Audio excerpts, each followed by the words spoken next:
السلام علیکم ورحمۃ اللہ وبرکاتہ۔ الحمد للہ وحدہ والصلاۃ والسلام علی من لا نبی بعد، اما بعد۔ محترم معزز سامعین کرام، جیسا کہ آپ احباب شروع مقدمہ میں صحیح مسلم کی تصنیف کا سبب شاگرد کی درخواست بیان کیا گیا تھا، اس کو آپ سن چکے ہیں۔ اب یہاں امام مسلم رحمہ اللہ صحیح مسلم کی تصنیف کی ایک اور وجہ بھی یہاں آگے بیان فرما رہے ہیں۔ وہ فرماتے ہیں وبعد یرحمک اللہ، بعد ازاں اللہ آپ پر رحمت فرمائے، فلولا الذی رأینا من سوء صنیع کثیر ممن نسب نفسہ محدثا، کہ اگر ہم نے ان بہت سے لوگوں کے غلط طریقے کا مشاہدہ نہ کیا ہوتا، ممن نسب نفسہ محدثا، جنہوں نے اپنے آپ کو محدث بنا کر پیش کیا ہے، تو فیما یلزمہ من طرح الحدیث الضعیفہ والروایات المنکرہ، اس معاملہ میں جو ان پر لازم تھا، یعنی ضعیف حدیثوں و روایات المنکرہ اور منکر روایتوں کو چھوڑ دینا، وترکہم الاقتصار علی الاخبار الصحیحہ المشہورہ، ان کے اکتفا نہ کرنے کا ان صحیح اور مشہور حدیثوں پر جن کو معتبر راویوں نے بیان کیا ہے، مما نقلہ الثقات المعروفون بالصدق والامانۃ بعد معرفتہم واقرارہم بألسنتہم ان کثیر مما یقذفون به الاغبیاء من الناس هو مستنکر ومنقول عن قوم غیر مرضیین ممن ذم الروایت عنہم ائمۃ الحدیث، کہ جن کو معتبر راویوں نے بیان کیا ہے، جو صدق و دیانت میں معروف ہیں، اور ان کا یہ عمل یہ جانتے ہوئے اور زبان سے اقرار کرتے ہوئے کہ بہت سی ہے وہ حدیث جو وہ لوگ نہ سمجھ عوام کو سمجھے بوجھے بغیر سنا دیتے ہیں، وہ منکر روایات ہیں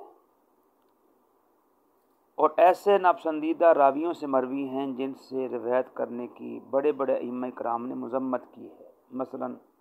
امام مالک رحمہ اللہ نے، شعبہ بن حجاج، سفیان بن عیینہ، یحییٰ بن سعید القطان،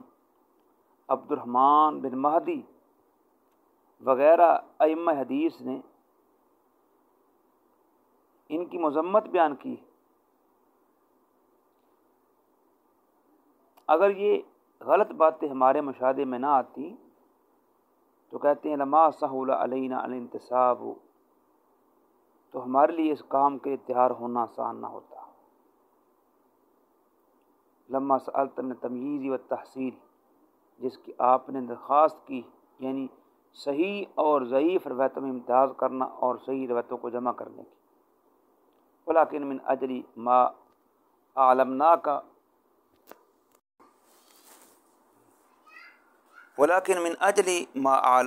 من نشر القوم الاخبار المنکرہ بالاسانید ضعاف المجہولہ وقذفهم بها الى العوام الذين لا يعرفون عیوبها خف على قلوبنا اجبتك الى ما سألت۔ تو فرماتے ہیں مگر اس وجہ سے جو ہم نے آپ کو بتائی ہے کہ محدثین کا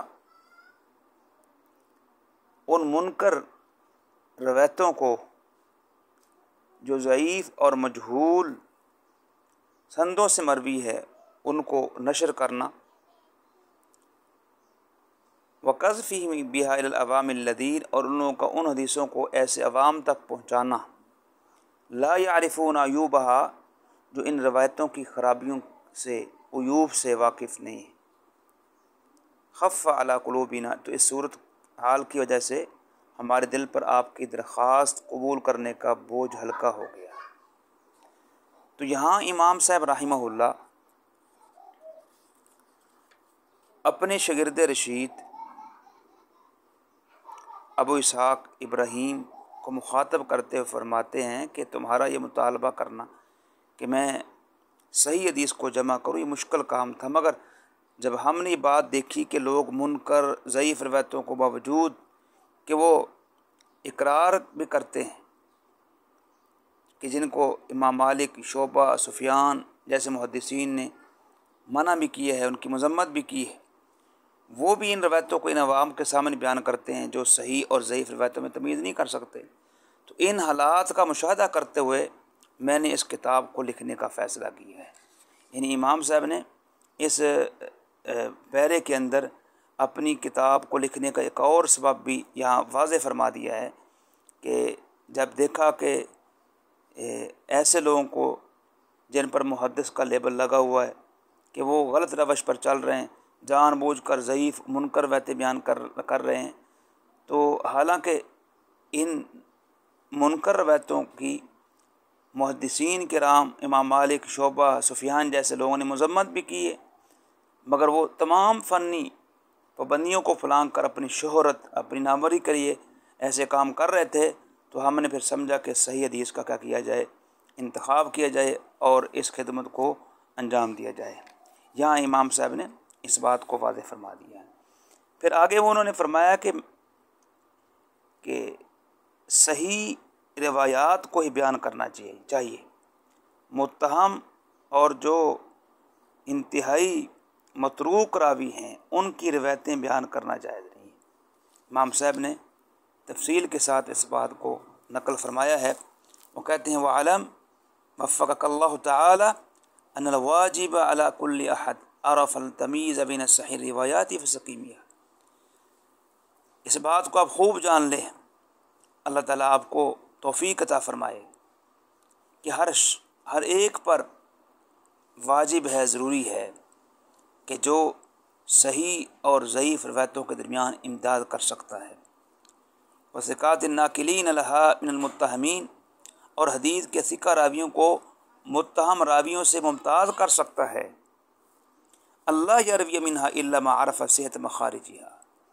اس پر ضروری ہے کہ وہ صرف وہ حدیث بیان کرے جن کے راویوں کی درستگی اور ناقلین کی عدالت جانتا ہے، الا ما عرف صحت مخارجہا وستارۃ فی ناقلیہا وان یتقی منہا ما کان من اہل التہم، اور جو روایات متہم والمعاندین من اہل البدع اور معاند گمراہ لوگوں سے مروی ہیں ان سے وہ اجتناب کریں۔ یعنی امام صاحب رحمہ اللہ نے اس مقام پر یہ واضح کیا ہے کہ جو شخص صحیح اور ضعیف روایتوں میں امتیاز کر سکتا ہے، ثقہ راویوں اور متہم روایت کو پہچانتا ہے، اس پر ضروری ہے کہ وہ صرف صحیح حدیث کا التزام کرے جن کے راویوں کی عدالت معلوم ہو، اور متہم روایت کی حدیث اور فرقے باطلہ کے ضدی افراد کی روایتیں نقل کرنے سے وہ اجتناب کرے۔ اب اس کی امام صاحب آگے قرآن و سنت سے دلائل دیتے ہیں کہ کن راویوں کی روایتیں لینی چاہیے اور کن کی نہیں لینی چاہیے۔ تو جب بیان کیا گیا کہ ثقہ راویوں کی روایتیں بیان کرنا ضروری،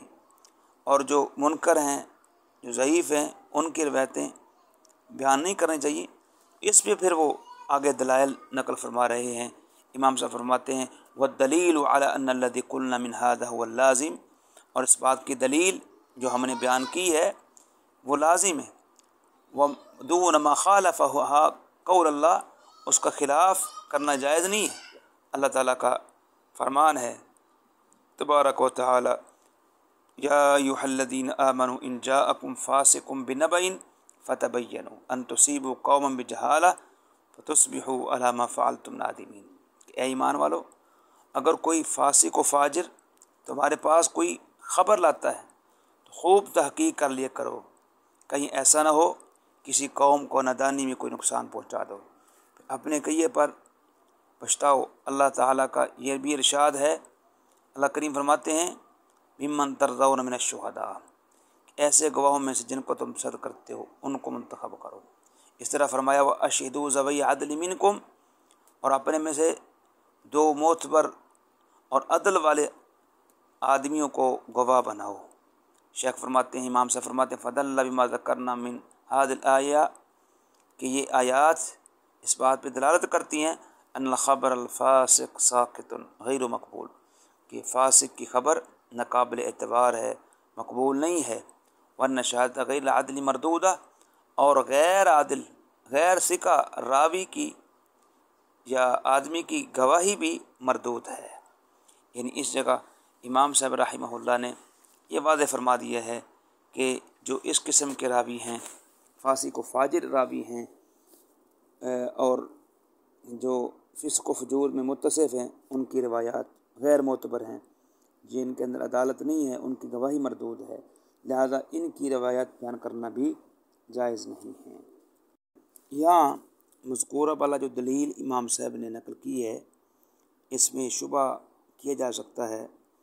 کہ دوسری اور تیسری جو آیت مبارکہ ہے یہ تو گواہی کے بارے میں، تو ان سے غیر عدل کی روایت کا غیر مقبول ہونا ثابت کیسے ہوتا ہے؟ امام مسلم رحمہ اللہ نے یہاں اس شبہ کا ازالہ فرمایا ہے۔ وہ فرماتے ہیں کہ وَالْخَبَرُ وَإِنْ فَارَقَ مَعْنَاهُ مَعْنَى الشَّهَادَةِ، اور خبر بعض اعتبارات سے اگرچہ گواہی سے جدا فی بعض الوجوہ یعنی بعض اعتبارات سے، فقد یجتمعان فی اعظم معانیہما، مگر بنیادی بات میں دونوں ہی متحد ہیں۔ وہ کیسے؟ اذ کان خبر الفاسق غیر مقبول، کیونکہ فاسق و فاجر کی جو خبر ہے علماء امت کے ہاں، اہل علم کے ہاں، وہ مقبول نہیں ہے، غیر معتبر ہے۔ کما ان شہادتہ مردودہ عند جمیعہم، جس طرح ان کی گواہی بالاتفاق مردود ہے۔ تو امام صاحب رحمہ اللہ اس جگہ وہ واضح فرما رہے ہیں کہ گواہی اور روایت میں اگرچہ بعض وجوہ سے فرق ہے، مثلا گواہی میں عدل شرط ہے، روایت میں عدل شرط نہیں ہے۔ گواہی کے اندر حریت شرط ہے، آزاد ہونا، روایت کے اندر حریت شرط نہیں ہے۔ گواہی میں بصیر ہونا شرط ہے اور روایت میں یہ شرط نہیں ہے، ٹھیک ہے۔ تو ان وجوہات کی بنیاد پہ یہ فرق تو ہے، مگر بنیادی بات میں دونوں متحد ہیں۔ جس طرح گواہی کے معتبر ہونے کے لیے شاہد کا، گواہ کا عادل ہونا ضروری ہے، اسی طرح خبر کے معتبر ہونے کے لیے بھی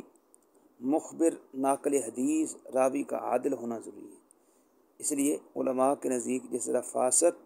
فاجر کی گواہی مردود ہے، اسی طرح اس کی خبر بھی غیر معتبر ہے۔ لہذا ان آیات میں گواہی کے قابل قبول ہونے کے لیے شاہد کا عادل ہونا شرط ہے، ان سے روایت کے قابل قبول ہونے کے لیے عدالت کی شرط ہونے پر بھی یہاں استدلال کرنا درست ہے، کیونکہ روایت بھی ایک طرح کی گواہی ہے۔ جب دنیاوی معاملات کی گواہی میں گواہ کا عادل ہونا ضروری ہے، تو دینی معاملات کی گواہی میں بھی، یعنی روایت حدیث میں راوی کا پسندیدہ ہونا، عادل ہونا ضروری ہے، کیونکہ یہ دین کا معاملہ ہے، اس بارے انتہائی کے احتیاط کی ضروری ہے۔ پھر اس کے بعد امام صاحب رحمہ اللہ نے ایک اور دلیل بیان فرمائی ہے، یعنی جس طرح قرآن سے فاسق کی خبر غیر معتبر ہونا ثابت ہے، اسی طرح حدیث رسول سے منکر روایتوں کو روایت کرنے کی ممانعت بھی ثابت ہے۔ وہ جیسا کہ انہوں نے یہ آگے ذکر فرمایا ہے ودلت سنہ علی نفی روایت المنکر من اخبار، کہ حدیث بھی اس بات پہ دلالت کرتی ہیں کہ منکر روایات کا بیان کرنا جائز نہیں ہے۔ کنحو دلالت القرآن، جس طرح قرآن اس بات پر دلالت کرتا ہے علی نفی خبر الفاسق کی، کہ فاسق کی حدیث غیر معتبر ہے، معتبر نہیں ہے۔ وهو الاثر المشہور، اور اس کی دلیل وہ مشہور حدیث ہے جو نبی کریم علیہ الصلاۃ والسلام سے مروی ہے، من حدث عنی بحدیث یرا انہ کاذب هو احد الکاذبین یا کاذبین، کہ جو شخص میری طرف سے کوئی ایسی حدیث بیان کرتا ہے جس کے متعلق اس کا گمان ہے کہ وہ جھوٹ ہے، وہ خود بھی جھوٹوں میں سے ایک جھوٹا ہے۔ اسی طرح امام صاحب نے ایک اور روایت نقل کرتے ہوئے فرمایا ہے کہ ہمیں ابو بکر بن ابی شیبہ نے بیان کیا ہے، وہ امام وکیع سے بیان کرتے ہیں، وہ شعبہ سے، وہ حکم بن عتیبہ سے، وہ عبد الرحمن بن ابی لیلہ سے، وہ سمرہ بن جندب سے بیان کرتے ہیں، اور وہ اسی طرح ایک اور روایت ابو بکر ابی شیبہ سے، وہ امام وکیع سے، وہ شعبہ سے، وہ سفیان سے، وہ حبیب سے، وہ میمون بن ابی شبیب سے، وہ مغیرہ سے، کہ رسول کریم علیہ الصلوۃ والسلام نے اسی طرح ایک حدیث بیان کی ہے۔ تو بہرحال یہ حدیث سے ثابت ہوا کہ جو حدیث منکر ہیں ان کے بارے میں ظن غالب یہ ہے کہ وہ حدیث صحیح نہیں ہے، ان کا بیان کرنا بھی جائز نہیں ہے۔ اسی طرح امام صاحب نے چند اور دلائل بھی نقل فرمائے ہیں کہ حدیث میں جھوٹ کی بڑی شناعت آئی ہے۔ کسی بھی شخص پر جھوٹ یا کذب بیانی بہت بڑا گناہ ہے۔ اس میں انہوں نے اپنی سند کے ساتھ روایت نقل کی ہیں اپنے شیخ ابو بکر بن ابی شیبہ سے، وہ غندر سے بیان کرتے ہیں۔ غندر سے مراد محمد بن جعفر ہے، یہ ان کا لقب تھا۔ ایک مرتبہ کہتے ہیں کہ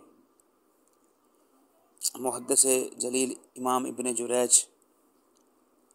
رحمہ اللہ ایک مرتبہ درس ارشاد فرما رہے تھے،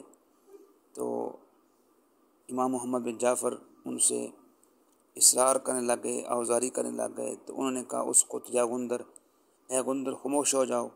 اس طرح ان کے یہ لقب پڑ گئے۔ بہرحال دوسری وہ سند میں محمد بن مثنى اور محمد بن بشار سے بیان کرتے ہیں، اور پھر وہ آگے محمد بن جعفر شعبہ سے بیان کرتا ہے، وہ منصور سے، وہ ربی بن حراش سے، انہوں نے جناب علی سے سنا، وہ خطبہ دے رہے تھے، کہتے ہیں کہ اللہ کے نبی علیہ الصلوۃ والسلام نے فرمایا ہے لا تکذبوا علیہ فإنہ من یکذب علیہ یلج النار، کہ مجھ پر جھوٹ مت بولو، کیونکہ جو شخص مجھ پر جھوٹ بولے گا وہ جہنم میں داخل ہوگا۔ اس طرح ایک اور دلیل امام صاحب نے نقل فرمائی زہیر بن حرب سے، وہ اسماعیل بن علیہ سے بیان کرتے ہیں۔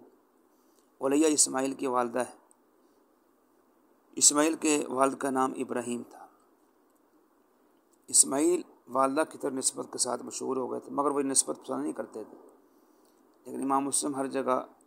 یعنی کہہ کر تعارف کرواتے ہیں، اسماعیل یعنی بن علیہ۔ وہ عبدالعزیز بن صہیب سے، وہ انس بن مالک سے، وہ بیان کرتے ہیں کہ اللہ کے نبی نے کہا لیمنعونی، انس بن مالک کہتے ہیں انہ لیمنعونی ان احدثکم حدیثا کثیرا، کہ انس فرماتے ہیں کہ مجھے بکثرت حدیث بیان کرنے سے رسول اکرم کا یہ ارشاد روکتا ہے، وہ کیا ہے؟ من تعمد علیہ کذبا، جو شخص جان بوجھ کر مجھ پر جھوٹ باندھے، فلیتبوأ مقعدہ من النار، وہ اپنا ٹھکانہ جہنم بنا لے۔ اسی طرح ایک اور انہوں نے دلیل دی ہے اپنے شیخ محمد بن عبید غبری سے بیان کرتے ہیں، وہ ابو عوانہ سے، وہ حسین سے، ابو صالح سے، وہ ابو ہریرہ سے، کہ اللہ کے نبی علیہ الصلوۃ والسلام نے فرمایا ہے کہ من کذب علی متعمدا فلیتبوأ مقعدہ من النار، کہ جو شخص جان بوجھ کر مجھ پر جھوٹ باندھے وہ اپنا ٹھکانہ جہنم بنا لے۔ اسی طرح ایک اور حدیث بیان کرتے ہیں محمد بن عبداللہ بن نمیر سے، وہ اپنے والد عبداللہ بن نمیر سے، وہ سعید بن عبید سے، وہ علی بن ربیع والبی سے، وہ کہتے ہیں کہ میں مسجد آیا، اور یہ واقعہ اس زمانے کا ہے جب حضرت مغیرہ کوفہ کے گورنر تھے۔ وہ کہتے ہیں کہ مغیرہ رضی اللہ تعالیٰ عنہ نے فرمایا میں نے رسول کریم علیہ الصلوۃ والسلام کو یہ فرماتے ہوئے سنا تھا ان کاذبا علی لیس کاذب علی احد فمن کذب علی متعمدا فلیتبوأ مقعدہ من النار، کہ مجھ پر جھوٹ ویسے نہیں ہے جیسا اوروں پر ہے، اور جو شخص جان بوجھ کر مجھ پر جھوٹ باندھے وہ اپنا ٹھکانہ جہنم بنا لے۔ اس طرح ایک اور حدیث انہوں نے نقل فرمائی ہے علی بن حجر سعدی سے، وہ علی بن مسیر سے، وہ محمد بن قیس اسدی سے بیان کرتے ہیں، وہ علی بن ربیع اسدی سے، وہ مغیرہ بن شعبہ سے، کہ نبی کریم نے اسی کی مثل بیان کی ہے، لیکن راوی نے یہاں ان کاذبا علیہ لیس کاذب علی احد کے الفاظ یہاں نقل نہیں فرمائے۔ تو ان روایات سے، قرآن پاک کی اس آیت مبارکہ سے اور ان حدیث مبارکہ سے امام صاحب نے یہ واضح فرما دیا ہے کہ جو غیر معتبر راوی ہیں، فاسق و فاجر راوی ہیں، جھوٹے راوی ہیں، ایسے راویوں کی روایات لینا اور ان کو بیان کرنا یہ ناجائز ہے، حرام ہے، اور ایسا شخص جو جان بوجھ کر نبی کریم علیہ الصلوۃ والسلام پر جھوٹ باندھتا ہے وہ جہنمی شخص ہے، جیسا کہ اس حدیث میں واضح ہے۔ تو جھوٹ اور کذب بیانی حدیث کے سلسلے میں جب سنگین گناہ ہے، جرم ہے، تو ضروری ہے کہ حدیث بیان کرنے سے پہلے اس کی خوب تحقیق کر لی جائے۔ لہذا تدوین حدیث سے پہلے راویوں کے احوال کے ذریعے تحقیق کی جاتی تھی۔ اب حدیث کی کتابوں کے بارے میں تحقیق ضروری ہے۔ بعض کتابوں میں صحیح، ضعیف بلکہ موضوع تک حدیثیں کے موجود ہیں، اسے ان کتابوں سے سند کی تحقیق کے بغیر حدیث بیان کرنا جائز نہیں۔ تو امام مسلم رحمہ اللہ نے آگے مزید دلائل دی ہیں کہ حدیث بیان کرنے سے پہلے تحقیق ضروری ہے، اور اس میں وہ کچھ روایات نقل فرماتے ہیں جن سے حدیث سے پہلے روایات کی تحقیق کی ضرورت ثابت ہوتی ہے، جیسا کہ انہوں نے اپنے شیخ عبید اللہ بن معاذ عنبری اور اس طرح محمد بن مثنیٰ سے نقل کیا ہے کہ جناب حفص بن عاصم تابعی کہتے ہیں کہ رسول کریم علیہ الصلوۃ والسلام نے فرمایا ہے، کفا بالمرء کذبا یحدث بکل ما سمع، آدمی کے جھوٹا ہونے کے لیے کافی ہے کہ جو بات بھی سنی آگے بیان کر دے۔ اسی طرح امام ابو بکر بن ابی شیبہ سے وہ حدیث لے کے آئے ہیں جو جناب ابو ہریرہ کی روایت بیان کرتے، اسی حدیث کی ہم میں سے روایت ہے۔ اور اسی طرح امام یحییٰ بن یحییٰ بیان کرتے ہیں، اور اس میں حدیث عمر بن خطاب کی لائے ہیں، فرماتے ہیں کہ بحسب المرء من الکذب ان یحدث بکل ما سمع۔ جناب عمر بن خطاب رضی اللہ تعالیٰ عنہ فرمایا کرتے تھے کہ انسان کے جھوٹے ہونے کے لیے یہ کافی ہے کہ جو بات بھی سنے آگے بیان کر دے۔ اسی طرح انہوں نے اپنے شیخ ابو طاہر احمد بن عمر سے حدیث نقل کی کہ ابن وہب یعنی عبداللہ بن وہب مصری کہتے ہیں، قال علی مالک، ایک مرتبہ مجھ سے امام مالک نے فرمایا، اعلم انہ لیس یسلم رجل حدث بکل ما سمع، تم یہ بات پلے باندھ لو، جان لو، جو شخص ہر سنی سنائی بات بیان کرتا ہے وہ جھوٹ سے بچ نہیں سکتا ہے،